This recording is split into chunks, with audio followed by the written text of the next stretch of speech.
करू सेजदार, पकड़ के दो पाया, ये हुक्म करत है मासुक, बीच आशिक के दिल आन। मासुक तुम्हारी अंगना, तुम अंगना के मासुक, ए हुक्मे इलम दृढ़ किया, हजूरों क्यों न हो टुक टुक, हजूरों क्यों न हो टुक टुक।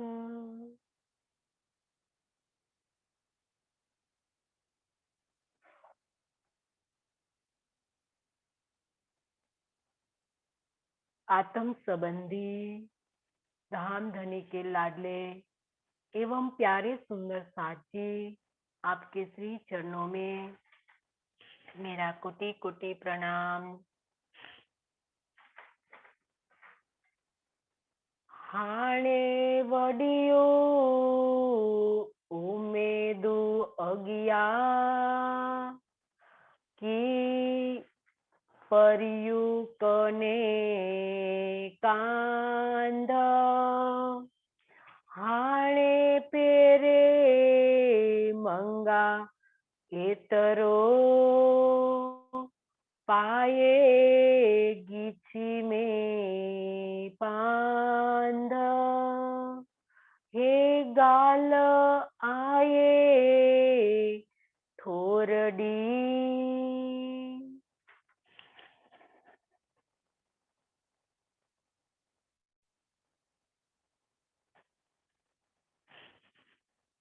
आप अक्षरातीत धाम के धनी महामती के धाम दिल में विराजमान होकर इस सिंधी वाणी की रसधारा जो बहा रहे हैं, हम सब आत्माओं की जागृति के लिए। कल भी इंद्रावती के धाम दिल में विराजमान होकर धनी ने हमें कई प्रकार से समझाया, तो कहा कि हे धनी, भविष्य में आपसे मेरी बड़ी बड़ी आशाएं हैं, आप इन्हें किस प्रकार से पूर्ण करोगे। अब तो मैं, जो मेरा अहंकार है, वो अहंकार का जो परित्याग करने के बाद ये सारी चीजें जो मैं आपसे मांग रही हूँ, तो हे धनी, आप मेरी मांग को पूर्ण कीजिए, क्योंकि आपके चरण पकड़कर इन जो मैंने आगे 3 बातें आपको बताई, मेरी जो ये 3 मांग है, क्योंकि इंद्रावती जो हमारी आत्माओं की जो वकील बनी है, तो वो 3 चीज धनी के सामने रखी कि मुझे दीदार दो। कौन सी 3 चीज इंद्रावती ने रखी? तो सबसे पहले इंद्रावती ने दीदार मांगा कि मुझे आपका दीदार चाहती हूँ। दूसरी चीज मैं ये मांगती हूँ कि मुझे मेरे साथ आप मीठी मीठी बात कीजिए। और तीसरी बात ये मांगी कि हे धनी, इस संसार के अंदर आपने मेरे को आपका दिल देना होगा। तो इन 3 चीजों जो इंद्रावती ने जो मांगी, तो ये पूर्ण कराने के लिए इंद्रावती अब आगे बात समझा रही है कि किस प्रकार से वो धनी को स्पष्ट रूप से दोषी जाहिर कर रही है। और हम सब आत्माओं को इस संसार के अंदर धनी को दीदार देने के लिए वो मजबूर कर रही है। तो आगे की चौपाई में भी इंद्रावती यही स्पष्टता कर रही है कि हे धनी, हे गाल आए थोरडी की हेडी वडी के ईए आऊं कडी न रहा दम तोरे से विसरी की वे ये गाल आई थोरडी।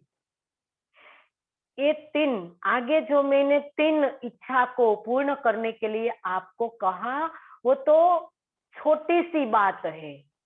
इन तीन इच्छाओं को पूर्ण करने की ये बात तो बहुत ही छोटी सी है कि हेडी वडी केयन, आपने इसे इतना भारी क्यों कर दिया। आऊ कड़ी न रहा दम तोरे, मैं तो कभी भी आपसे एक पल भी अलग नहीं रह सकती। से विसरी की वेई, आप इस बात को क्यों भूल जाते हैं।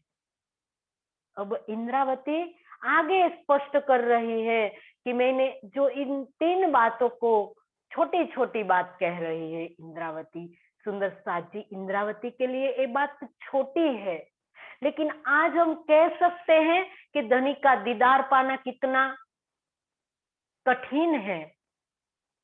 इंद्रावती तो इन तीन चीजों को छोटी बता रही है।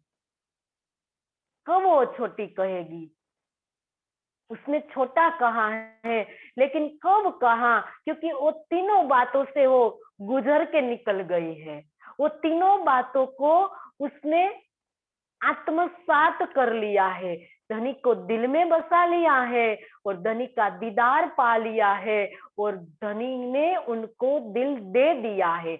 इंद्रावती ने धनी को दिल दे दिया और धनी ने इंद्रावती को दिल दे दिया और इंद्रावती ने धनी से मीठी मीठी बातें सुनाई है और धनी की बातों ने इंद्रावती ने सुना है।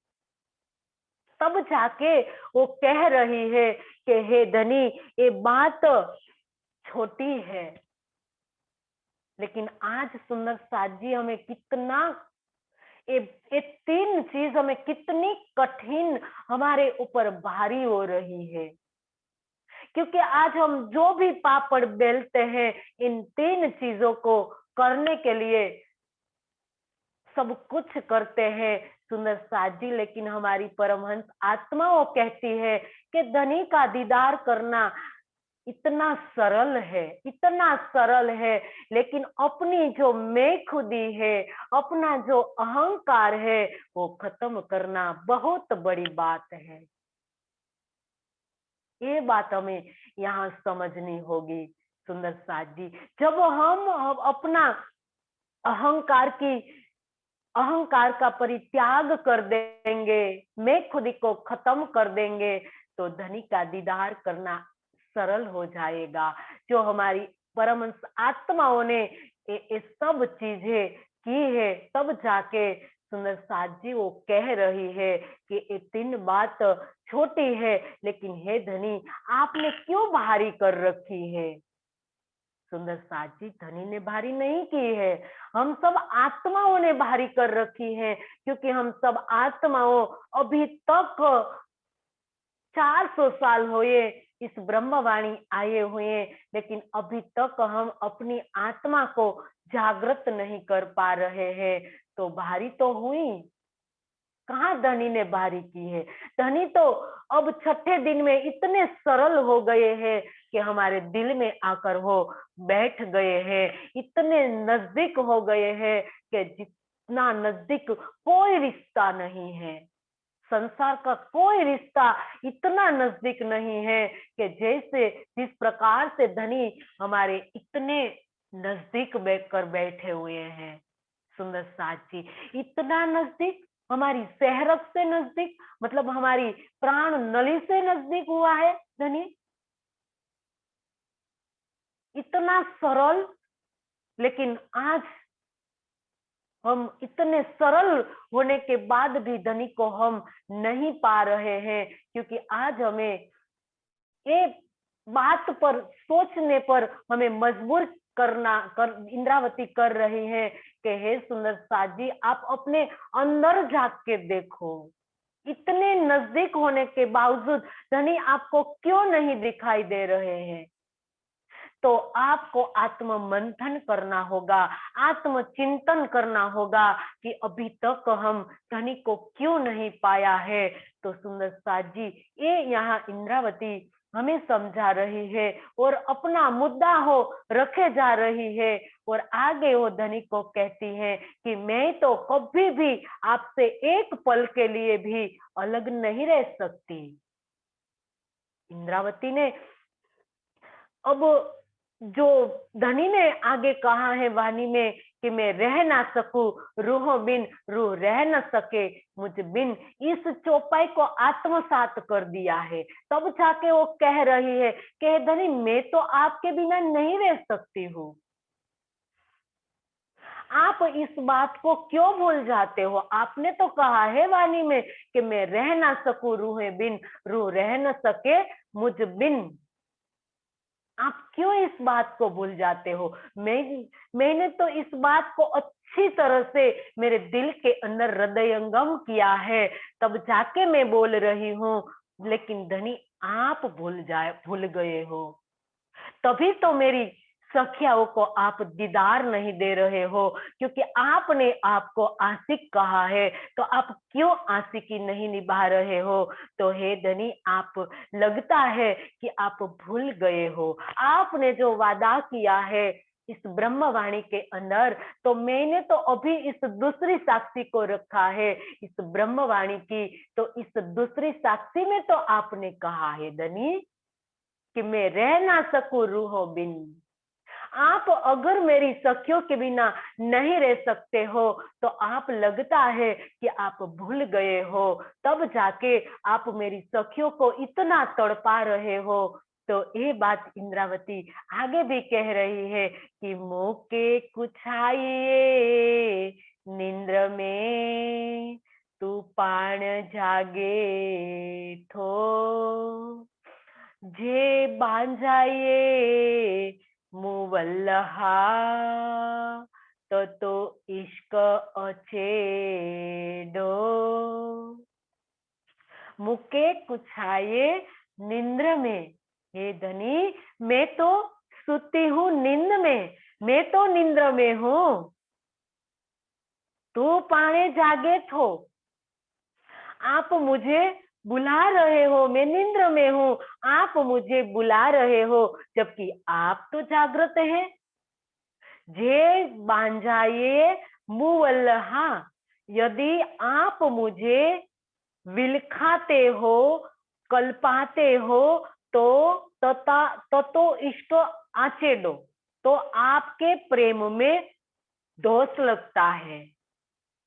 इंद्रावती कोई प्रकार से धनी को ही दोषी दोषी बनाने जा रही है, क्योंकि वो वकील है ना, वकील का काम है केस को जिताना। तो कई प्रकार से वो धनी को बंधन में लेकर दोषी बना रही है और कह रही है कि धनी में तो सोती नींद में, तुम ही हो जागृत, धनी में तो सोती नींद में, तुम ही हो जागृत, खेल भी तुम दिखाती हो, बल मेरो कछु ना चलत, ऐसा खेल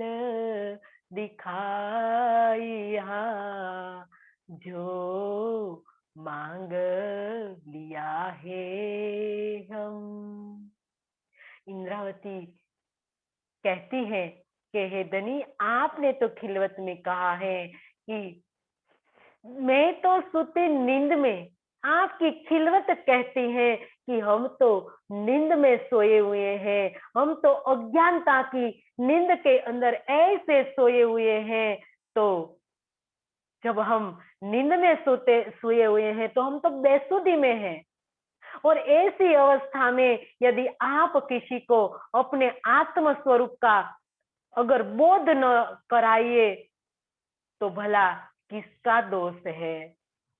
धनी, बताइए धनी, किसका दोष है? हम तो बेसुधी में हैं, क्योंकि हम तो संसार के अंदर आए हैं तो हम ऐसी नींद में सोए हुए हैं बेसुधी की।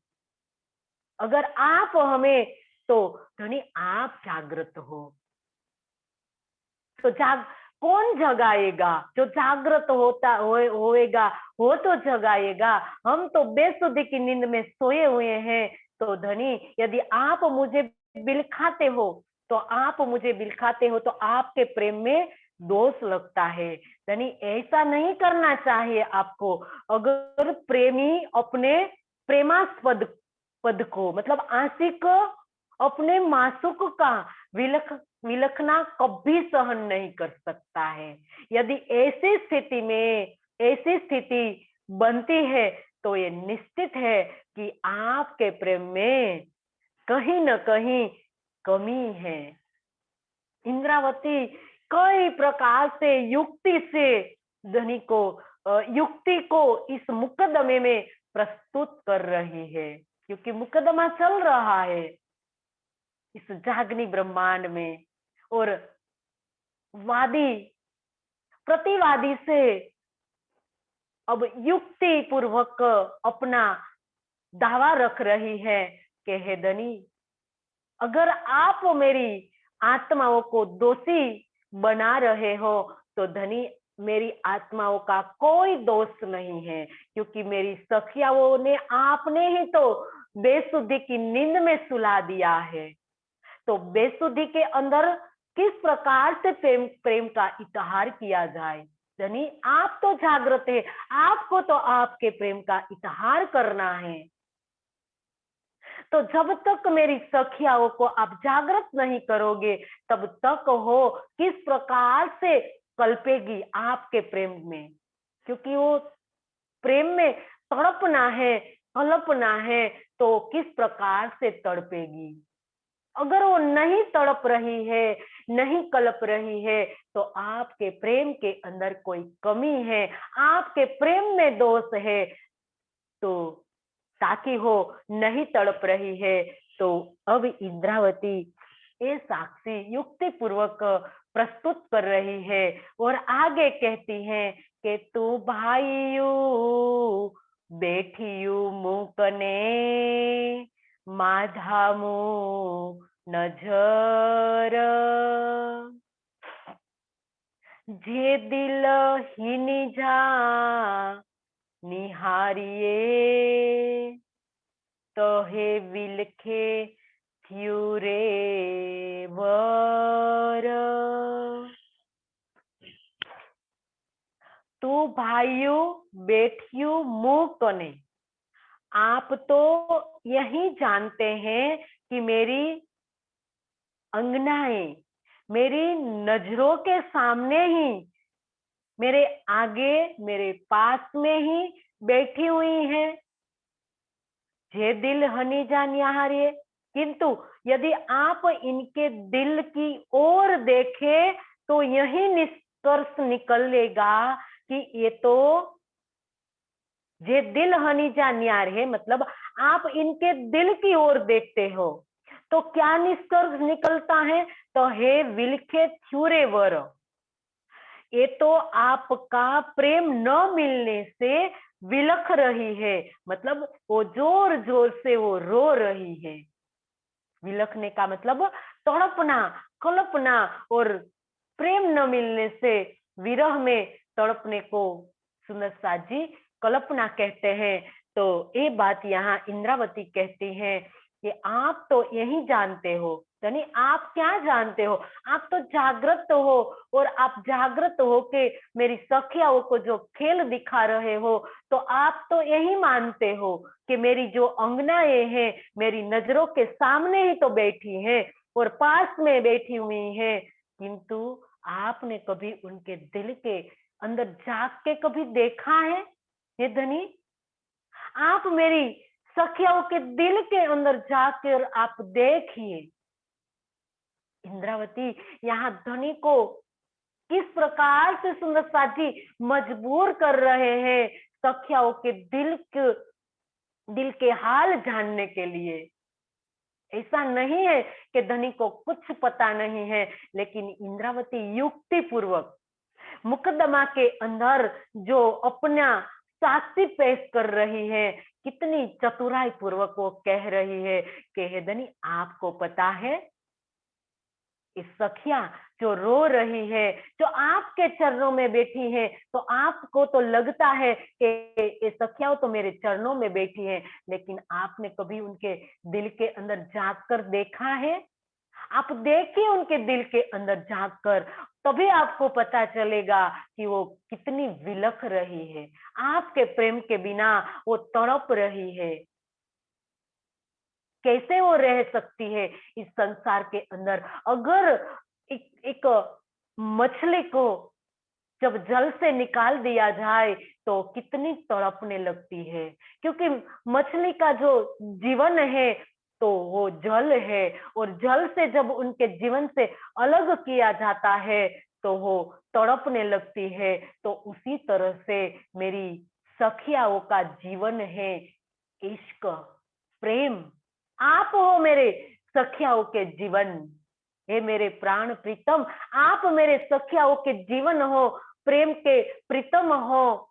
अगर आप उनसे अलग हो गए हो, तो अपने जीवन से वो अलग हो गए हो, तो कैसे रह सकती है इस संसार के अंदर?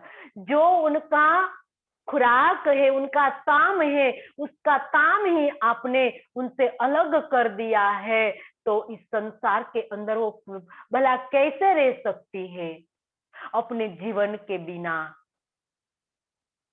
आत्माओं का जीवन है अपना प्राण प्रीतम इश्क, और इश्क ही आपने ले लिया जो उनके जीवन के आधार था, वो ही आपने उनसे अलग कर दिया।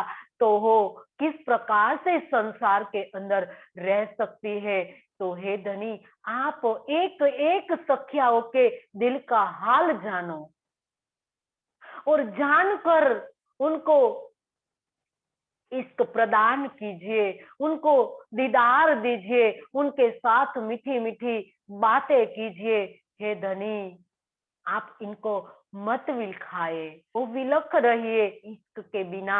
तो हे धनी, आप उनको मत विलखाइए, क्योंकि परम धाम में तो वाहिदत है, तो वाहिदत के अंदर कभी विरह में नहीं तड़पा जाता है। यहाँ कौन तड़पता है सुंदर साथ जी विरह के अंदर? तो हम ये भी समझ ले कि विरह के अंदर कौन तड़पता है। तो सबसे पहले हम ये जाने कि आत्मा कहाँ पर बैठी है, कहाँ विराजमान है। आत्मा खुद खेल में नहीं आ सकती है, वो तो परात्म का प्रतिबिंब लेकर वो जीव पर बैठी हुई है। तो जो भी करना है वो जीव को करना है। आत्मा का स्वभाव है प्रेम, विरह आत्मा का स्वभाव नहीं है। आत्मा का जो गुण है, स्वभाव है, वो तो प्रेम है। लेकिन यहाँ बताया जा रहा है कि तड़प रही है, तो कौन तड़प रहा है सुंदर साथ जी? तो यहाँ ये हमें समझना होगा कि जीव अपने अंतस्करण एवं इंद्रियों के माध्यम से सुख और दुख का भोगता है, और वो श्रवण करता है, मनन करता है, अध्ययन करता है, ध्यान करता है, विरह में तड़पता है। तो ये सभी क्रियाओं द्वारा ज्ञानार्जन करता है। क्या करता है? वो अपने अंदर ज्ञान को भरता है। तो परम धाम की लीला में वो डूबने का प्रयास करता है, क्योंकि इस ब्रह्मवाणी के माध्यम से वो अब ज्ञान का अर्जन कर रहा है, और उनके अंदर अब चितवन में डूबने का प्रयास कर रहा है। तो इस मार्ग में यह विरह तक जाकर रुक जाता है। अब सुंदर साथ जी जीव का कार्य बताया है, मनन करना, चिंतन करना, क्योंकि अंतस्करण के आधार पर मन चित्त बुद्धि और अहंकार से जीव जिस प्रकार से वो करता है, मनन करता है, चिंतन करता है, अध्ययन करता है, और इस प्रकार से वो जब ज्ञानार्जन मतलब ज्ञान को प्राप्त करता है और चितवन में डूबने का प्रयास करता है, तब जाके उनके अंदर विरह आता है, और विरह जब आता है वहां वो रुक जाता है। यही उनकी शुद्ध जीव की पराकाष्ठा की स्थिति को वो प्राप्त कर लेता है। तब जाके वहां से सुंदर साथ जी, वहां जब रुक जाता है जीव, और वहां से आत्मा की दौड़ शुरू होती है, क्योंकि विरह से प्रेम उपजे, दुख से विरहा उपजे, विरह से प्रेम इसक। अब जब जीव इतना गलतान हो जाता है, वो विरह के अंदर इतना गल जाता है, इसके बाद अपने को आत्मा समझने लगता है, और इसको कहते हैं जीव टली होती आत्म। वो अब क्या करने लगता है, अपने को आत्म समझने लगता है, और अब आत्मा अपना मार्ग चुन लेती है प्रेम का। और ऐसी अवस्था में सुंदर साथ जी प्रेम आता है, और प्रेम जो आत्मा का जो खुराक है, आत्मा का जो विषय है प्रेम, अब आत्मा दौड़ने लगती है। तो सुंदर साथ जी ये बात यहाँ समझाई गई है, कल्पने की, तड़पने की। तो सुंदर साथ जी, जीव विरह की जिस स्थिति में गुजरता है, आत्मा उसे दृष्टा होकर सिर्फ देखती है। क्या करती है वो? सिर्फ देखती है, और उसका बोध परात्म के दिल में होता है, तो परात्म के अंदर हाव भाव बदलने लगते हैं। जब जीव रोता है, तड़पता है विरह के अंदर, तो आत्मा भी तड़पने लगती है, रोने लगती है, तो परात्म के अंदर भी ऐसा भाव दिखाई देने लगता है। जिस प्रकार सदगुरु ने कहा था कि शाकुंडल और शाकुमार इस खेल के अंदर कोई राजघराने में आई हुई है, क्योंकि उनका परात्म का तन है जो हंस रहा है। तो इसी प्रकार से सुंदर साथ जी हमारे परात्म के अंदर हाव भाव बदलते हैं। जीव के जब विरह में वो खरा उतरता है, जो तड़पने लगता है, तो परात्म में इस प्रकार से हाव भाव बदलते हैं। तो यहाँ ये बात यहाँ इंद्रावती स्पष्ट कर रही है। तो ये सखियों के विलखने का भाव यहाँ बताया है इंद्रावती ने। वैसे परम धाम में के अंदर कोई नहीं विलखते हैं, क्योंकि परम धाम के अंदर वाहिदत है, और वाहिदत के अंदर विलखना, तड़पना कभी हो ही नहीं सकता है। परम धाम तो आनंद का स्वरूप है, प्रेम का स्वरूप है, सुख सुख सुख है परम धाम के अंदर, और ये सुख धनी यहाँ लेकर आए हैं, यहाँ हमें देने के लिए आए हैं। लेकिन इससे पहले हमें क्या करना होगा? जो यहाँ बताया, जीव को पूर्ण रूप से विरह के अंदर तड़पाना पड़ेगा, तब जाके हमें धनी ये सुख देंगे। एक लेखे मुन्यारियो, मुन्याये गुन्हे जो पार, तरुसी रहे मुसे वल्लहो, मुके करे गुनेगार। हिक लेखे मुंह न्यारियो, हे प्रियतम, मैंने एक हिसाब लगाकर देखा, तो मुंह न्याय गुने जो पार। क्या हुआ? मुझे यह बात ज्ञात हुई कि मेरे दोषों की तो कोई सीमा ही नहीं है, तो रुसी रहे मुझसे, इसीलिए मैं सोचती हूँ कि मुके करे गुनेगार, कि संभवतः आप मुझे अपराधी जानकर मुझे रूठ गए हैं। हे धनी, अब आप मुझे दीदार नहीं दे रहे हो, मतलब आत्माओं को। इंद्रावती का कहने का भाव आत्माओं का है। तो जब जब भी सुंदर साथ जी दीदार की बात आती है, बातें करने की बात आती है, तो यहाँ सब सुंदर साथ को लेना है, हमें अपने ऊपर लेना है। यहाँ इंद्रावती को हम नहीं ले सकते, क्योंकि इंद्रावती ने तो दीदार कर लिया, धनी से मीठी मीठी बात कर ली, अब हमारी बारी है। तो यहाँ रूठने का भाव सुंदर साथ जी, यहाँ इंद्रावती धनी को कह रही है और कहती है कि आप मेरी सखियाओं से निश्चित है कि आप मेरी सखियाओं से रूठ गए हैं, तभी तो आप दीदार नहीं दे रहे हो। और ये भी साक्षी दे रही है कि मैं गुनहगार हूँ, क्योंकि मैंने एक हिसाब लगाया, एक आंकलन किया। इंद्रावती ने सुंदर साजी चिरंतन में ये बात की है कि करनी तुम्हारी मेरी में तोली, करनी तुम्हारी मेरी में तोली, जैसे सतय सत हो धनी मेरे, एति है तफावत हो धनी मेरे, एति है तफावत। करनी तुम्हारी मेरी में तोली, करनी तुम्हारी मेरी में तोली, जैसे सतय सत हो धनी मेरे, जेती है तफावत हो धनी मेरे, एती है तफावत। इंद्रावती ने तो आंकलन किया और तोला। सुंदर साथ जी क्या कहते हैं यहाँ इंद्रावती कि हे मेरे धाम धनी, जब मैंने अपनी करनी और आपकी करनी का मूल्यांकन किया, तो मुझे इतना अंतर मिला, जितना अंतर झूठे और सत्य से है, सत्य से होता है, इतना अंतर मुझे दिखाई दिया।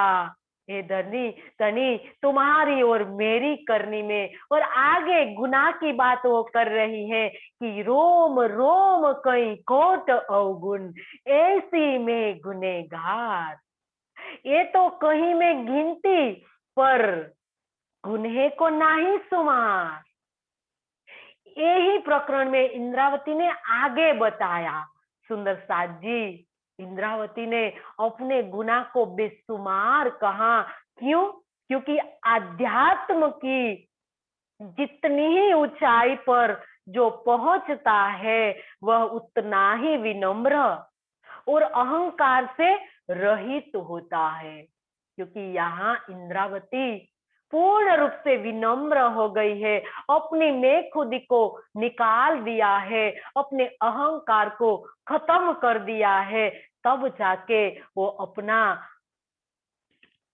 दोष निकाल रहे हैं। आज हम सुंदर साथ जी एक ही चौपाई को आत्मसात करे तो भी हमारी बहुत बड़ी बात बन सकती है कि अवगुण काढ़े गुण ग्रहे, हारे से होए जीत।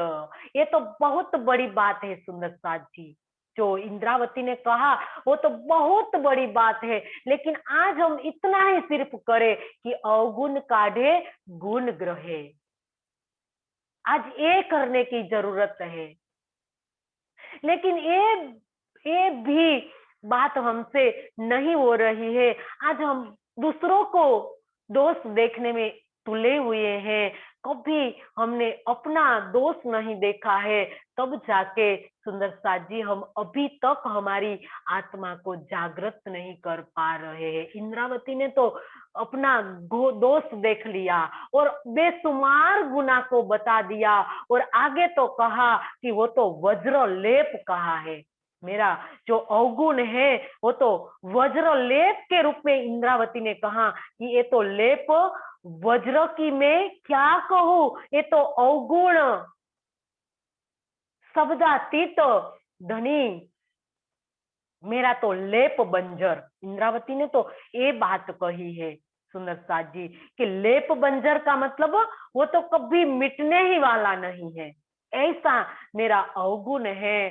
तो इंद्रावती यहाँ सुंदर साथ जी कोई प्रकार से हमें समझा रही है कि इस संसार में किसी के एक अवगुण की तरफ अगर ध्यान दिलाने से मात्र से ही उसका चेहरा तमतमा उठता है। अगर हम किसी को एक अवगुण बताते हैं तो उनका चेहरा कैसा हो जाता है? तमतमा जाता है, वो गुस्से हो जाता है। जबकि इंद्रावती अपने ही मुखारविंद से अपना अवगुण अनंत बता रही है। वो कुछ भी इसी अभियान शून्यता ने तो उन्हें सबका आराध्य बना दिया। इसीलिए तो उनको ऐसी बड़ी, इतनी बड़ी शोभा मिली। सुंदर साथ जी, आज हम 5वें दिन से लेकर आज 6ठे दिन में भी कई तन बदल चुके हैं, लेकिन अभी कहाँ हमारी भावना इस प्रकार से बनी है। हम तो दूसरे दूसरे को गुण को दिखाने में माहिर है। कभी अपने अंदर झांक कर हमने कभी नहीं देखा है कि हमारी आत्मा की जागृति क्यों नहीं हो रही है, कि ऐसा क्या है हमारे अंदर अवगुण कि अभी तक हमें धनी सन्मुख क्यों नहीं हो रहे हैं। तो ये बात यहाँ इंद्रावती हमें समझा रही है कि सुंदर साथ जी, करनी मेरी तुम्हारी में तोली, हमें तोलना है। इंद्रावती ने आंकलन किया, हमें भी आंकलन करना है। और आंकलन करने के बाद अपनी मैं खुदी को सुंदर साथ जी खत्म करना है, दूर करना है। तब जाके सुंदर साथ जी हम जो उपलब्धि इस संसार के अंदर हमें हमें जो मिलने वाली है, जो हमें धनी से हमने जो दावा जो लिया था संसार के अंदर, एक ब्रह्मात्मा का जो दावा, बड़ी ठकुराए हम लेकर इस संसार के अंदर आए थे, तो इस दावे को पूर्ण रूप से सुंदर साजियों में निभाना है। निभाकर धनी से हमें अधिकार को प्राप्त करना है। और अधिकार को प्राप्त करने के बाद सुंदर साजी हम अपना जो सिर है वो उठा पाएंगे। नहीं तो हमारी सबसे बड़ी हंसी होने वाली है। और इंद्रावती कह रही है कि मैं कोई आत्मा की हंसी नहीं होने दूंगी। तो सुंदर साथ जी, हमें इंद्रावती को पूर्ण रूप से साथ देना होगा। और साथ देने के लिए सुंदर साथ जी हमारा कोई उत्तरदायित्व हो जाता है। हमें कोई प्रकार से उत्तरदायित्व से गुजरना पड़ेगा। हमें बैठना पड़ेगा वाणी मंथन के लिए, दुल्हन के भाव में हमें आना पड़ेगा। हमें चितवन में बैठना पड़ेगा और चितवन भी हमें दुल्हन के भाव में करना पड़ेगा। तब जाके हम दुल्हन कहलाएंगे। ये कोई छोटी सी उपलब्धि नहीं है जो इस संसार की जो तुच्छ चीज हम धनी से मांगने लगते हैं। सुंदर साथ जी, धनी ने तो हमें कितनी बड़ी चीज दी है, कितनी बड़ी हमें उपाधि दे रखी है, लेकिन उस तरफ हमारा ध्यान ही नहीं है। धनी ने कहा है कि तुम मेरी प्रियतमा हो, इन 25 पक्ष मैंने तुम्हारे नाम कर दिए हैं। लेकिन हमारी दृष्टि इसी ओर नहीं है। हमें तो इस संसार की सारी उपलब्धि चाहिए। पूरा संसार सुंदर साजी वो किसी का हुआ नहीं है और किसी का होगा नहीं जो हमारा सुंदर साजी होगा। कभी नहीं हुआ है वो किसी का। तो क्या हमारा हो सकता है ये संसार? और इस संसार की सारी चीज लेकर हम क्या करेंगे? हम परम धाम तो ले नहीं जा सकेंगे। जो धनी ने हमारे नाम कर रखा है, हम बस इसको हमारे अपने बनाए रखे और हमारे दिल में पूर्ण रूप से उनको संजोए रखे।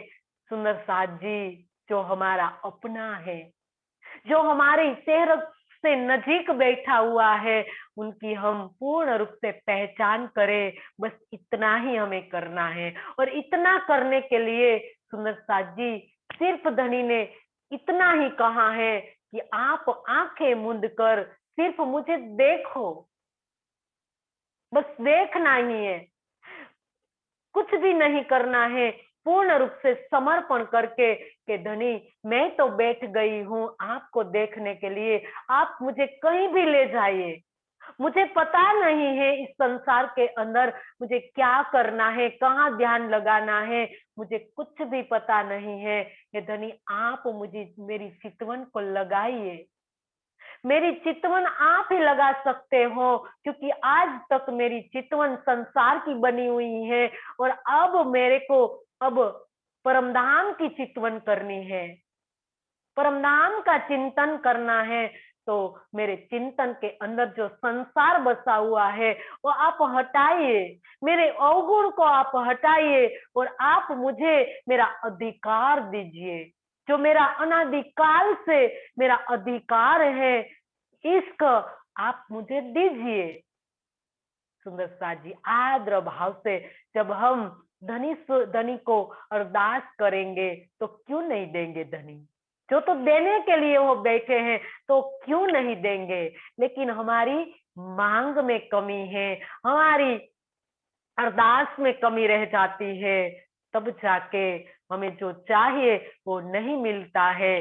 तो सुंदर साथ जी, इंद्रावती हमें सिखा रही है कि किस प्रकार से धनी से चीज मांगी जाती है। इंद्रावती मांगती है और हम सब सुंदर साथ को सिखाती है कि सुंदर साथ जी इस प्रकार से धनी से मांगा जाता है।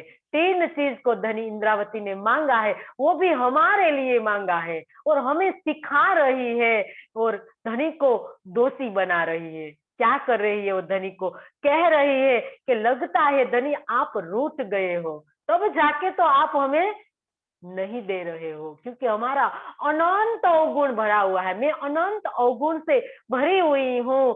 तो तब जाके आप तो सत्य हो, आप तो निर्गुणी हो और मैं हूं अवगुणी, तो आप मेरे से रूठ गए हो, तब जाके तो मुझे दीदार नहीं दे रहे हो धनी।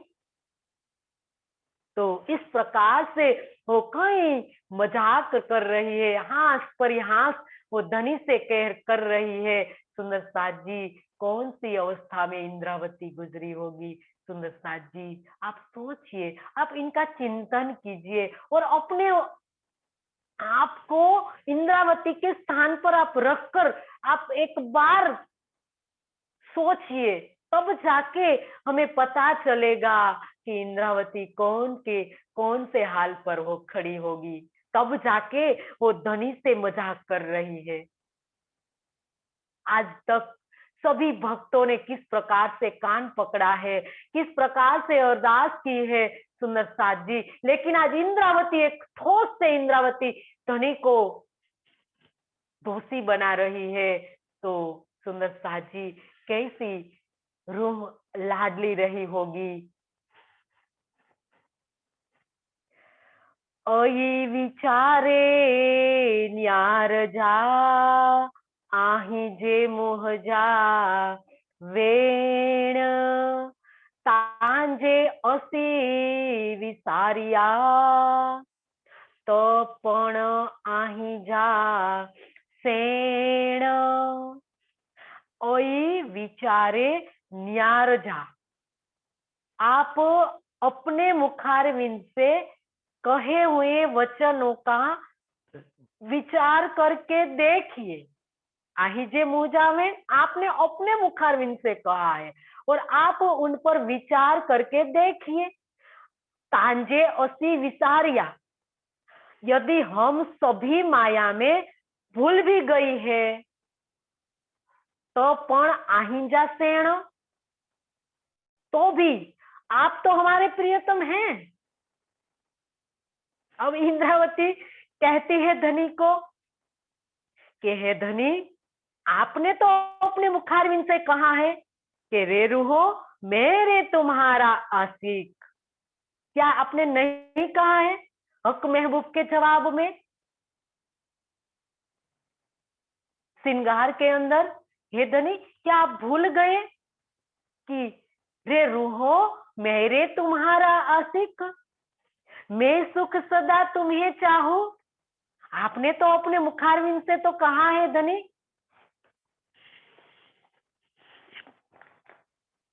वास्ते तुम्हारे कई विद के इसको अंग उपजाऊ, क्या आप भूल गए? परम धाम की आत्माओं को आपने ही कहा है कि मैं तुम्हारे प्रेम करने वाला प्रेमी हूं। मैं हमेशा ही तुम्हें सुखी देखना चाहता हूं।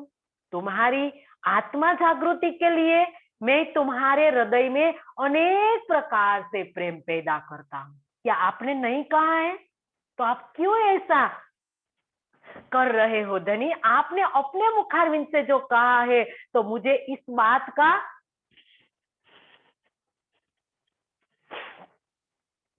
कदाचित तो यदि हम सभी माया में भूल भी गई है, हाँ, अगर हम इस बेसुधी में संसार के अंदर आपने हमें भेज दिया है संसार का खेल देखने के लिए, तो अगर हम भूल गए हैं तो आप तो जागृत है, आपने तो अपने मुखारविंद से कहा है। तो क्या कहा है कि मैं आपका प्रियतम हूं। तो प्रियतम किसको कहते हैं? पति। पति का अर्थ क्या है? पालन करने वाला। तो इसी प्रकार से प्रियतम का अर्थ भी है कि प्रेम करने वाला। तो प्रियतम या पति की शोभा को धारण करने वाला यदि अपनी प्रियतमा, अपनी अर्धांगी का परित्याग करता है, तो वह निश्चित रूप से दोष युक्त माना जाएगा। इंद्रावती पूर्ण रूप से धनी को दोषी बना दिया कि हे धनी, आज जो आपने हमें छोड़ रखा है इस माया के अंदर और मेरी सखियाओं को आप तड़पा रहे हो और आपने जो कहा है वो वचन आप नहीं निभा रहे हो, तो आप निश्चित रूप से दोषी हो, वो दोषी माना जाएगा। ऐसी बात कही है इंद्रावती ने। तो श्री इंद्रावती जी इस प्रकार से युक्ति पूर्वक प्रस्तुत कर रही है कि धनी के कहे हुए वचन वाणी में निहित है, जिसमें उन्होंने स्पष्ट रूप से कहा है कि रे रूहो मेरे तुम्हारा आशिक।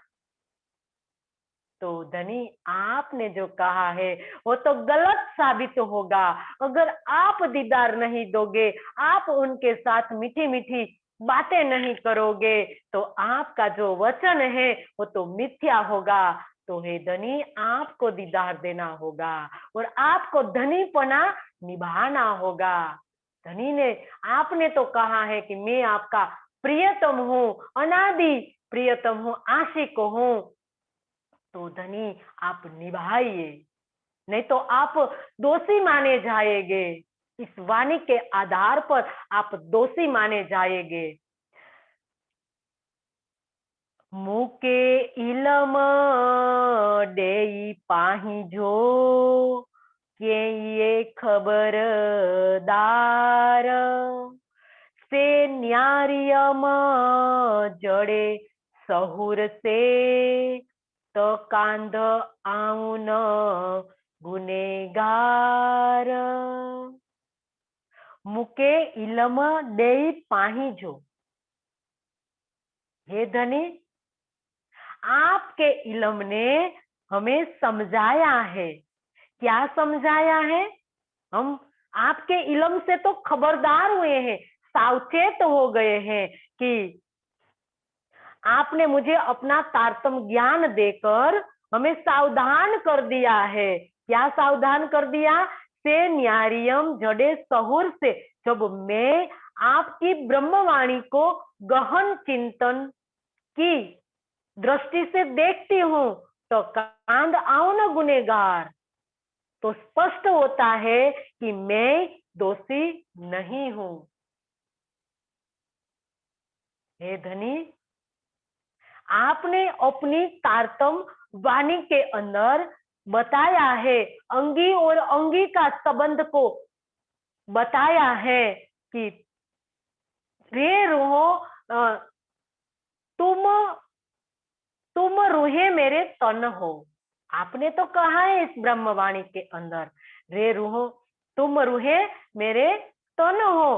तो हम तुम्हारे तन है, तो अंग और अंगी, प्रिया और प्रियतम का वैसा ही एक समान रूप होता है। तो जैसे सूर्य और उसकी किरणें तथा सागर और उसकी लहरें किस प्रकार से अलग हो सकती है, हम तुम्हारे जो तन है, तो यदि अक्षरातीत आप निर्दोष हैं, तो क्या हम दोषी हो सकते हैं? हम आपके ही तो तन है, तो आप निर्दोष है, तो इसी वजह से तो हम ही तो निर्दोष साबित हो गए।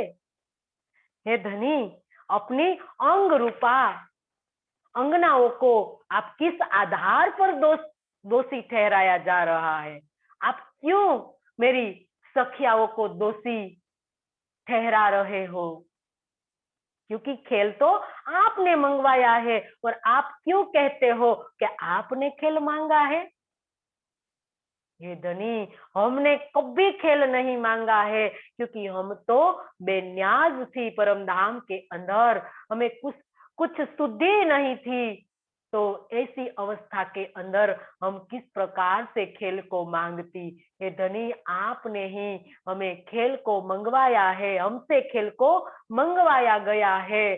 तो हे धनी, आप अगर निर्दोष है, तो हम भी निर्दोष साबित होते हैं। तो इंद्रावती ने सुंदर साथ जी साबित कर दिया, वाणी से साबित कर दिया। सुंदर साथ जी दूसरी साक्षी अब तो चल रही है इलम की, और दूसरी साक्षी में इंद्रावती ने धनी को दोषी साबित कर दिया और रूहों को निर्दोष साबित कर दिया कि हे धनी, हम सब रूहें निर्दोष हैं। और किस प्रकार से साबित किया सुंदर साथ जी? तन मानकर कि तुम रूहे मेरे तन हो, तो इस प्रकार से वाणी की साक्षी देकर रूहों को निर्दोष साबित करती है। और आगे कहती है कि धनी तो दीनी निंद्रडी ते विसरिया सभकी જી નચાયે તી નચિયું કુરો કર્યું અસી કુરો કર્યું અસી ધણી તો દીની निंद्रडी, हे मेरे प्राण आधार, आपने हमें माया की नींद में नींद दे दी है। ते विसरिया सब की, जिसमें हम सब कुछ भूल गई है। जी नचाए ती नचियो, अब तो आप जैसा नचाते हैं वैसा ही हम नाचती हैं। कुरो करिया असो, इसके अतिरिक्त तो हम और कर भी क्या सकते हैं? हे धनी, आपने तो अपने हुक्म को पूरी छूट दे खुली छूट दे रखी है, और हम है हाथ हुक्म के। ये तो हमारा क्या चले पिया जी, जो जानो त्यो करो खसम। हे धनी, हम तो हाथ हुक्म के हैं, हम तो आपने तो हमें पूरी माया की नींद में सुला दिया है, और जिनके अंदर हम सब भूल गए हैं। हमारी स्मृति में अब परम धाम नहीं है, हमारी स्मृति में परम धाम के सुख नहीं है, युगल स्वरूप के शोभा श्रृंगार नहीं है, हम विस्मृति हो गई है। तो इसीलिए तो सुंदर साथ जी बार बार कहा है धनी ने कि आहार शुद्धि, सत्व शुद्धि, सत्व शुद्धि ध्रुव स्मृति। क्यों ऐसा किया कहा जा रहा है कि हे सुंदर साथ जी, अब हमारी स्मृति में परम धाम नहीं है, तो हमारी स्मृति को तरोताजा करने के लिए अब क्या करना होगा? हमारी स्मृति में वापस परम धाम आ जाए, इसके लिए हमें क्या करना होगा? तो यहाँ इंद्रावती ने वाणी में भी कहा कि रहवे निर्गुण होई के आहार भी निर्गुण, निर्गुण बनकर हमें यहाँ रहना है, तीनों गुणों से हमें परे रहना है, और हमारा आहार भी हमें निर्गुण बनाना है। तो इसके लिए हमें सुंदर साथ जी हमारे आहार पर भी हमें ध्यान देना पड़ेगा, तब जाके हमारी स्मृति सुंदर साथ जी, हमारी स्मृति जो विस्मृति हो गई है परम धाम की, तो वो अडग हो जाएगी, अचल हो जाएगी। ऐसा करने से, सात्विक खुराक लेने से, जब सात्विक आहार से सुंदर साथ जी ध्रुव, स्मृति ध्रुव हो जाती है। आप पढ़ लेना, बताया गया है कि आहार शुद्धो सत्व शुद्धि, सत्व शुद्धि ध्रुव स्मृति। तो किस प्रकार से हमारी स्मृति के अंदर आएगा, जो हमें भुला भुला दिया है, तो वापस हमें तरोताजा करना है, तो किस प्रकार से किया जाएगा। तो इस बात सुंदर साथ जी कलश हिंदुस्तानी में सुहागिन के लक्षण के अंदर बताई गई है। अभी तो सिंधी में बताया जा रहा है सुंदर साथ जी, कि हम भूल चुके हैं, हम हमारी याददाश्त चली गई है। अब याददाश्त तो को वापस करने के लिए यहाँ तारतम वाणी को उतारा गया है। तब हमारी स्मृति, अब धीरे धीरे हमारी स्मृति के अंदर परम धाम के सुखों आने लगेंगे। लेकिन इसके लिए कई प्रकार से हमें गुजरना पड़ेगा, कई प्रकार से नियमों का पालन करना पड़ेगा, तब जाके सुंदर साथ जी हमारी स्मृति वापस लौटेगी। तो ये बताया कि हमने सब सुख को भूल गई है। अब तो आप जैसा न चाहते, अब हम आपका हुक्म, क्योंकि यहाँ हम आपके हुक्म के अधीन हैं, तो आपका हुक्म जो भी प्रकार से हमें यहाँ नचा रहा है, उसी प्रकार से हम नाच रहे हैं। तो ये बात यहाँ कहा है, नाचने का मतलब इस सुंदर साथ जी कि जैसा आपका निर्देश होगा, हम वैसा ही यहाँ कर रहे हैं। तो सुंदर साथ जी, हमें ये बात, हुक्म की बात भी समझनी है कि किस प्रकार से यहाँ धनी का हुक्म कार्य कर रहा है, और अब हमें क्या करना है, हुक्म को अधीन रहकर हमें क्या करना है। ये सारी बात इंद्रावती कई प्रकार से हमें बता चुकी है और आगे भी बताएगी। तो सुंदर साथ जी, अब समय भी पूरा हो गया है, तो चौपाई दोहराएंगे। धनी तोडीनी निद्रडी, ते विसरिया सभकी, जी नचाये ती नचियू, कूरो करियू असी, कूरो करियू असी। बोलिए श्री प्राणनाथ प्यारे की जय, सदगुरु महाराज की जय। सब सुंदर साथ के चरणों में मेरा कोटि कोटि प्रणाम जी।